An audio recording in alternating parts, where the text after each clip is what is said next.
আচ্ছা, মধ্যপ্রাচ্যে যদি একটা বড়সড় যুদ্ধ লেগে যায় তাহলে কি হতে পারে? আজকের এই আলোচনাতে আমরা দেখব কিভাবে ওই অঞ্চলের একটা ছোট্ট স্ফুলিঙ্গ মানে আগুনের একটা কণা পুরো পৃথিবীতে দাবানলের মতো ছড়িয়ে পড়তে পারে।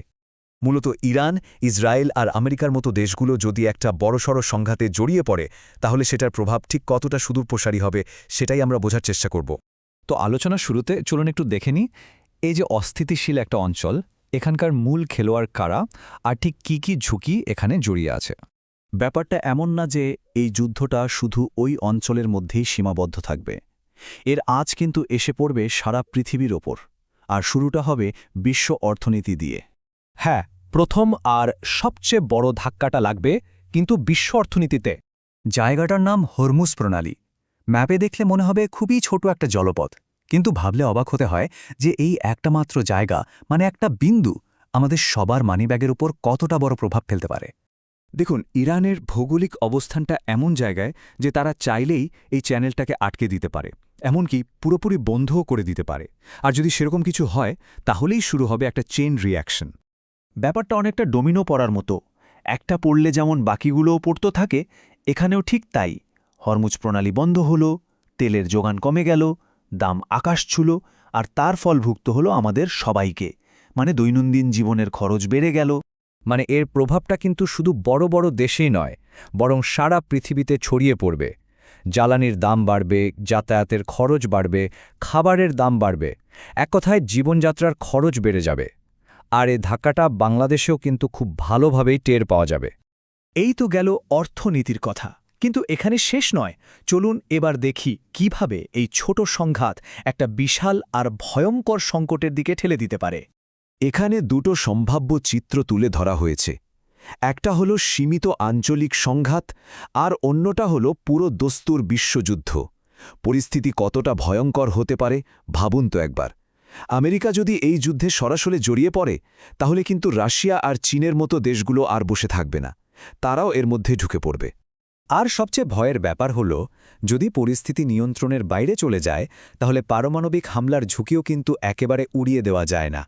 আর যেহেতু ধারণা করা হয় যে ইসরায়েলের কাছে পারমাণবিক অস্ত্র আছে, তাই এই ঝুঁকিটা প্রায় অকল্পনীয় একটা পর্যায়ে চলে যায়। যুদ্ধের প্রভাব কিন্তু শুধু বোমা বারুদের মধ্যে আটকে থাকে না। আধুনিক যুদ্ধের এমন কিছু অদৃশ্য দিক আছে যা আমাদের সবার জীবনকে নাড়িয়ে দিতে পারে। এই যে দেখুন, এখনকার যুদ্ধ শুধু সেনাবাহিনী দিয়ে হয় না, এর বড় একটা অংশ জুড়ে আছে অর্থনীতি, মানবিক সংকট, এমনকি সাইবার যুদ্ধও। মানে একদিকে যেমন একটা বিশাল শরণার্থী সংকট তৈরি হতে পারে যা ইউরোপ আর আশেপাশের দেশগুলোর উপর ওমছং চাপ ফেলবে, তেমনি অন্যদিকে সাইবার অ্যাট্যাক হতে পারে। ধরুন আমাদের ব্যাংক, পাওয়ার গ্রিড বা ইন্টারনেট সিস্টেমের মতো জরুরি পরিষেবাগুলো হুট করে বন্ধ হয়ে গেল। এই ধরনের বিপর্যয় কিন্তু শুধু যুদ্ধক্ষেত্রেই নয়, বিশ্বের যে কোনো প্রান্তেই ঘটতে পারে। এতক্ষণ তো আমরা বৈশ্বিক প্রেক্ষাপট নিয়ে কথা বললাম, এবার চলুন একদম নির্দিষ্ট করে দেখি এই সংঘাতের আঁচ বাংলাদেশের ওপর কিভাবে পড়বে। দেখুন, মধ্যপ্রাচ্যে কিন্তু প্রচুর বাংলাদেশি কাজ করেন। তাদের পাঠানো রেমিটেন্স আমাদের অর্থনীতির একটা বড় শক্তি। কোনো সংঘাত শুরু হলে তাদের জীবন আর আয় দুটোই কিন্তু সরাসরি ঝুঁকির মুখে পড়বে। তার মানে কি দাঁড়াচ্ছে? মধ্যপ্রাচ্যে কর্মরত বাংলাদেশিরা বিপদে পড়বেন, দেশের রেমিটেন্স আসা কমে যাবে, নিত্য প্রয়োজনীয় জিনিসের দাম বেড়ে যাবে, সব মিলিয়ে জাতীয় অর্থনীতি একটা বড়সড় চাপের মুখে পড়বে। অর্থাৎ বহু দূরের একটা যুদ্ধ আমাদের দেশের সাধারণ মানুষের জীবনকে কতটা কঠিন করে তুলতে পারে তা স্পষ্ট। তো আমরা তো অনেকগুলো ভয়ঙ্কর পরিণতির কথা আলোচনা করলাম।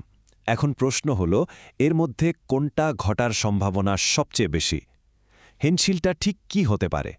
একটা কথা ঠিক যে পরিস্থিতি খুবই অস্থিতিশীল হয়ে উঠবে, কিন্তু এটাও সত্যি যে বড় বড় বিশ্বশক্তিগুলো একটা পুরোদস্তুর বিশ্বযুদ্ধ এড়িয়ে চলতে চাইবে, কারণ এর পরিণতি যে কি ভয়াবহ হবে তা সবাই জানে। ইতিহাসেও আমরা দেখেছি, উত্তেজনা চরমে উঠলেও একেবারে শেষ মুহূর্তে গিয়ে পরিস্থিতি শান্ত করার একটা চেষ্টা থাকে। তাই বলা যায় বিশ্বজোড়া মহাবিপর্যয় বা বিশ্বযুদ্ধের সম্ভাবনা কিছুটা কম, কিন্তু একটা সীমিত আকারের যুদ্ধের সম্ভাবনা কিন্তু বেশ প্রবল। আর তার ফলেও যে অর্থনৈতিক সংকট তৈরি হবে তা সারা বিশ্বের জন্যই খুব ভোগান্তির কারণ হবে। সুতরাং বিশ্বযুদ্ধ হয়তো হবে না, কিন্তু একটা সীমিত যুদ্ধের ফলে যে অর্থনৈতিক ধাক্কাটা আসবে সেটার জন্য আমরা কতটা প্রস্তুত, এটাই কিন্তু এখন ভাবার বিষয়।